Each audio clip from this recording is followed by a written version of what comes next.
और सांग रूपक। और क्या लिखना? सांग रूपक, क्योंकि सांग रूपक में तो तुलसीदास विशिष्ट स्थान है कि छटा दिखाई देती है। साहित्य में स्थान, हिंदी साहित्य जगत में आपका स्थान सर्वोपरि है। साहित्य जगत सदैव आपका ऋणी रहेगा। राम भक्ति शाखा के श्रेष्ठ कवि, राम भक्ति शाखा के, राम भक्ति शाखा के श्रेष्ठ कवि। ठीक है, क्लियर हो गया? बस बहुत है, भक्ति काल लिख के बता सकते हो, कुछ भी बता सकते हो। चलो हो गया। और रामचरितमानस आपकी अद्वितीय रचना है। ये हो गया किसका? तुलसीदास के बारे में, हाँ या ना? अब हम लोगों को क्या बताना है? किसके बारे में बताना है? जयनेन्द्र कुमार के बारे में। वो लेखक परिचय है। वो क्या है? लेखक परिचय। अब सबको पता है लेखक परिचय में तो सिर्फ एक क्या बनती है? भाषा शैली बनती है और साहित्य में स्थान बनता है। भाषा शैली बनती है और क्या बनता है? साहित्य में स्थान। देखो आवाज भी खत्म होता है,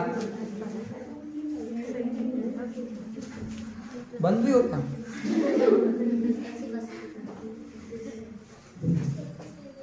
चलो सुनो, किनके बारे में लिखना है? जयनेन्द्र कुमार, जयनेन्द्र कुमार। भाई रचनाएं इनकी लिख लेते हैं क्या? वही अभी बताया था, त्याग पत्र, कल्याणी, पाजे, बहुत सारी बताई थी।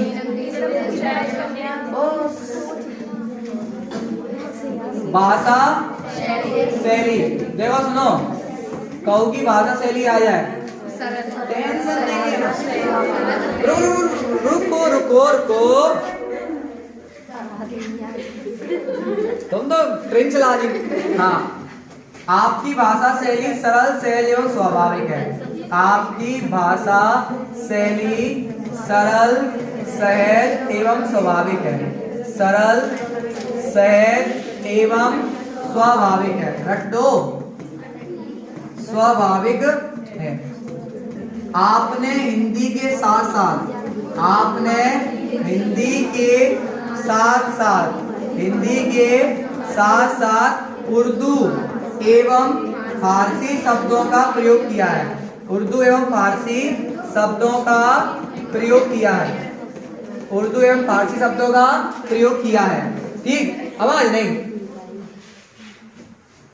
आप अपने काव्य को मुहावरे एवं लोकोक्ति की तरह रचते चलते हैं। लोकोक्ति की तरह रचते चलते हैं, रचते चलते हैं। ठीक, बहुत है। साहित्य में स्थान तो वही, साहित्य जगत आप सर्वोपरि है, ऋणी रहेगा। और कोई विशिष्ट बात जो तुम्हें ठीक लगे। अब जैसे जयनेन्द्र कुमार की विशिष्ट बात क्या है? मुंशी प्रेमचंद के बाद एक प्रमुख कथाकार के रूप में आप जाने जाते हैं। इनके बारे में क्या लिख सकते हैं? मुंशी प्रेमचंद के बाद आप प्रमुख कथाकार के रूप में जाने जाते हैं। ये किसका हो जाएगा? जयनेन्द्र कुमार का हो जाएगा। बस खत्म हो गया। अब फणीश्वरनाथ रेणु, अब फणीश्वरनाथ रेणु देखो, फणीश्वरनाथ रेणु। अब हम फणीश्वरनाथ रेणु की रचना उठा लेते हैं। मेला आंचल, मेला आंचल, दीर्घ तपा, बहुत है उस दो। बस भाषा शैली, आपकी भाषा शैली सरल, सहज एवं स्वाभाविक है। आपने हिंदी के साथ साथ उर्दू एवं फारसी शब्दों का प्रयोग किया है। आपने काव्य को मुहावरे के रस्ते चलते हैं, एक ही लिखना है। तो वो थोड़ी पकड़ में थोड़ी आ रही भाई गलती।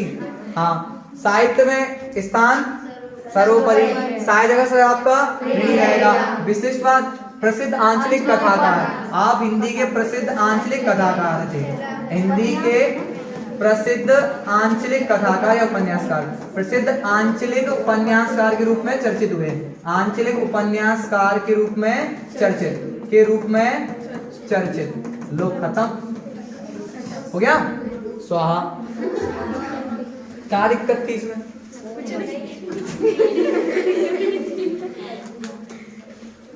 लो, ये आपके 16-17 प्रश्न हो गए। मिट्टी से निर्मित वस्तुओं का विज्ञापन। देखो मुझे नहीं लगता कि विज्ञापन बनाने आएगा या आता है कभी। विज्ञापन की तो मुझे नहीं लगता उम्मीद है ज्यादा कोई। तो विज्ञापन में आएगी तो टेंशन नहीं लेना। अरे और वाला क्यों करे, फिर विज्ञापन बना देना, क्या दिक्कत है? फिर बना दो विज्ञापन। अगर और वाला ज्यादा ठीक है सरल तो बना देना। देखो विज्ञापन ये होता है, बॉक्स बनाओ, अब मिट्टी की वस्तु है तो मटका बनाना पड़ेगा। अब मेरे को तो नहीं बना रहा, मटका बनाओ, दिया बनाओ।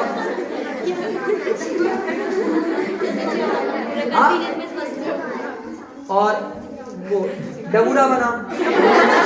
मिट्टी से निर्मित वस्तुओं का विज्ञापन बनाना है ना। ये एक चित्र बनाना पड़ेगा और फिर क्या ना मिट्टी के बर्तन घर की शोभा बढ़ाएं, घर की शोभा बढ़ाएं, पर्यावरण बचाएं। घर की शोभा बढ़ाएं, पर्यावरण बचाएं। ये हंसने वाली बात क्या है? क्या घर की शोभा बढ़ेगी, पर्यावरण बचेगा? पर्यावरण की भी तो बचाव होगा। अब जैसे अपना यूटेंसिल्स लाते हैं तांबे का, पीतल के, अब वो तो खनिज हैं, मिनरल्स हैं, मिनरल्स की तो माइनिंग होगी। मिनरल्स तो अब तुम लोग सोशल खुलवा दोगे मेरे से। सोशल में खोलना नहीं चाह रहा यहाँ, मैं सोशल खोलेगी तो फिर सोशल में डूब जाएंगे हम लोग। हिस्ट्री ज्योग्राफी में गए तो फिर तो भैया और अपार ग्रंथ है हमारे। वो तो हिस्ट्री ज्योग्राफी पढ़ाना शुरू करेंगे हम लोग, है ना। संवाद लिख दो।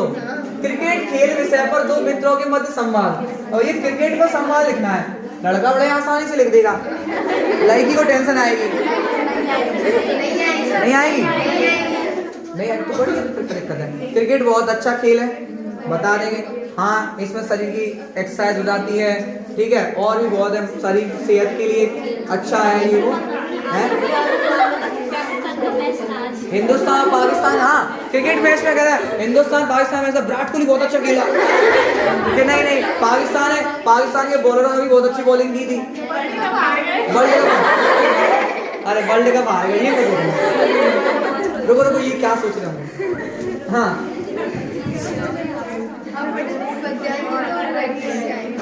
देखो, अपठित गद्यांश को एक बार सुन लो क्या है। मैं इसका भी तरीका बता देता हूँ, हालांकि प्रैक्टिस से ही आता है, मैंने कल भी कहा था। तो जब भी ये अपठित गद्यांश है तो इन्हें जल्दी मत हिट करो, इन्हें कम से कम 2 से 3 बार पढ़ो, 2 से 3 बार। कि तुम हो धरती के पुत्र, न हिम्मत हारो, श्रम की पूंजी से अपना काज सवारो, श्रम की सीपी में ही वैभव पलता है, तब स्वाभिमान का दीप स्वयं ही जलता है, मिट जाता है दैन्य स्वयं क्षण में, छा जाती है नवदीप्त धरा के कण में, जागो जागो श्रम से नाता तुम जोड़ो, पंथ चुनो कर्म का, आलस भाव तुम छोड़ो। भाव को 2-3 बार पढ़ना पड़ेगा। देखो ये अब तुम कहोगे सर कैसे, ये तो पढ़कर ही आएगा। हर एक व्यक्ति का अलग दिमाग चलता है पेपर में। मैं कह दूं ये तरीका है, 2-3 बार पढ़ोगे तो इसमें श्रम का महत्व बताएगा। किसका महत्व है? श्रम का महत्व। शीर्षक क्या हो गया? भैया मेहनत करो, सीधी बात है, मेहनत करो, कर्म करो। तो आज जगह पे मेहनत और कर्म लोग करते हैं, बस वहां ये समझो अंधेरे में भी उजाला हो जाएगा, वो कहीं भी हार नहीं मानेगा। और तुम धरती के पुत्र हो, तुम्हें हार भी नहीं मानना, तुम बस मेहनत करो। समझ में आया? श्रम करो, ये मूल भाव है इन पंक्तियों का, ठीक है। किस पूंजी से अपने बिगड़े कार्य बन जाते हैं? श्रम की पूंजी से बिगड़े कार्य बन जाते हैं। क्या त्यागने की बात कही है? आलस त्यागो, कर्म करो। शीर्षक हो गया, तो ये तो पढ़ने पड़ेंगे, ठीक है भैया। वैदिक काल से हिमालय पहाड़ को बहुत पवित्र माना जाता है। सही है? हाँ, मैं तो वैसे भी नहीं दिख रहा हूँ, हैं? अब मैं नहीं दिख रहा, गायब हो गया।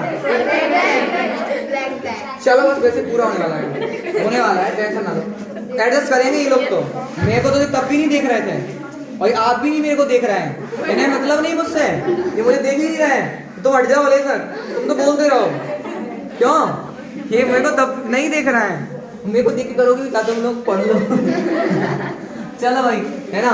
सुनो, वैदिक काल से हिमालय पहाड़ को बहुत पवित्र माना जाता है। मतलब इसमें हिमालय की बात आ गई। किसकी आ गई? हिमालय की। कोई संदेह नहीं है, हिमालय के पहाड़ों का दृश्य अति सुंदर है। इसकी विशालता देखकर मन आनंद और कृतज्ञ हो जाता है, उपकारी। ऐसा लगता है कि विशाल सृष्टि ईश्वर की देन है। सारी सृष्टि के प्रति समभाव जागृत हो जाता है। वस्तुतः यह दृष्टि पूरी कलात्मक या आध्यात्मिक नहीं है। भारतवर्ष में जलवायु का सामंजस्य हिमालय बैठाता है। इंडिया की जो क्लाइमेट है, कंडीशन, उसमें हिमालय का बहुत इंपॉर्टेंट रोल है। उत्तरी भाग को पानी देने वाला है। तो पानी कैसे, ग्लेशियर है ना, मेल्ट होते हैं, तभी तो रिवर्स में पानी आता है। गंगा यमुना वहीं से तो है, केदारनाथ बद्रीनाथ है, वहीं से तो गंगा मेल्ट होके आती है। सिंधु वगैरह सब हिमालय से ही तो ओरिजिनेट होने वाली रिवर है ये। हाँ, यही बद्रीनाथ, केदारनाथ, गंगोत्री, यमुनोत्री जैसी पवित्र तीर्थ स्थल है जहाँ पवित्र नदियां बहती हैं। बहती गई बहती, चलो बढ़िया।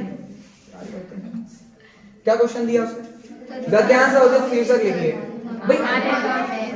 हिमालय का महत्व तो कह सकते हो ना, हिमालय ही है। किसके हिमालय के बारे में बताया गया, तो हिमालय का महत्व लिख देंगे हिमालय के बारे में ही। तो किस काल से हिमालय पवित्र है? वैदिक काल से। कौन सा भाव जागृत हो जाता है? समभाव, एक भाव, प्रकृति को देखकर एक जैसा भाव जागृत हो जाता है। पढ़कर ही आ रहा है।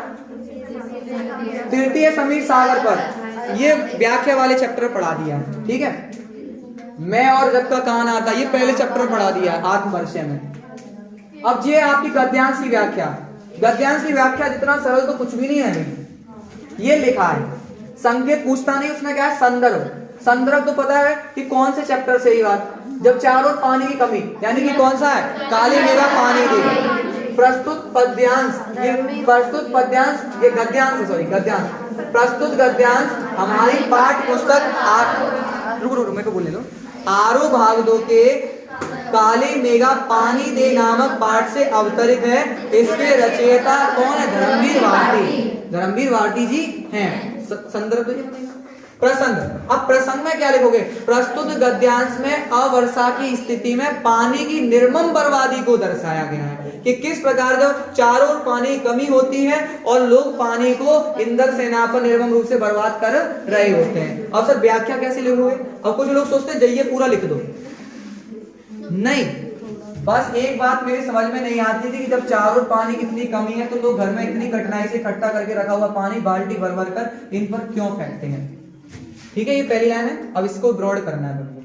प्रस्तुत पद्यांश में ये बताया गया कि गांव में पानी की बहुत किल्लत होती है और इस किल्लत के दौरान गांव में एक मंडली है, मेढक मंडली निकलती है और द्वार द्वार पर जाकर पानी की मांग करती है और वो अपने आप को इंद्र सेना के बताते हैं लोग, और लोग उन पर पानी की बौछार करते हैं। तो गर्मी में ये पानी की निर्मम बर्बादी बताई जा रही है। फिर इसके बाद और पढ़ो, तुम तो बस अगर तुम चैप्टर पढ़े हो तो चैप्टर को और ब्रॉड कर दो, एक पेज तक भर जाए बस काफी हो जाएगा। हम नीचे विशेष हेडिंग बना देना। क्या हेडिंग बना देना? विशेष हेडिंग। शुद्ध साहित्यिक खड़ी बोली का प्रयोग, पहला पॉइंट। शुद्ध साहित्यिक खड़ी बोली का प्रयोग, पानी की बर्बादी का निर्मम वर्णन, है ना। और कोई अलंकार लिख दो तो लिख दो, नहीं कोई दिक्कत नहीं, ठीक है।